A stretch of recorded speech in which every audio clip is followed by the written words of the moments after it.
নমস্কার। আজ আমার নিবেদন কবি বিথিকা ভট্টাচার্যের মায়ের ব্যথা। ওই শোনো মা বাদ্যি বাজে, পড়ল কাঠি ঢাকে, চলো না মা প্রণাম করি, দেখি দুর্গা মাকে। ছোট্ট মেয়ের আবদারে মার দু চোখে বানভাসি, আঁচল খুঁটে চোখটি মুছে ঠোঁটের কোণে হাসি। ছেঁড়া শাড়ি মলিন জামায় কেমন করে যাই, তুই নাকি মা সকল জনের, মোদের কেন নাই?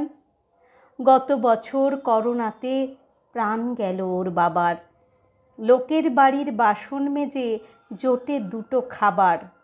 নতুন জামা কোথা থেকে কেমন করে পাই, এসব কথা বলছি তোকে অনেক দুঃখে তাই।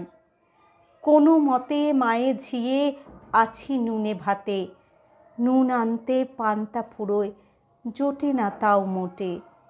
টালির চালা ভাঙা বাড়ি, বর্ষাতে জল পড়ে, নেতারা কেউ চায় না ফিরে, আছি কেমন করে? ঠাকুর দেখা সে দুরস্ত, স্বপ্ন দেখাও মানা, মুখ বুজে তাই একপাশে রই, ঘামে ভেজা জামা। আসতে যেতে কতই লোকে তাকায় কেমন করে, ভয়ে ভয়ে আছি বেঁচে প্রাণটা মুঠোয় ধরে। তুই তো মাগো সবই জানিস, দেখেও দেখিস না, বড় লোকের মা শুধু তুই, মোদের তো কেউ না।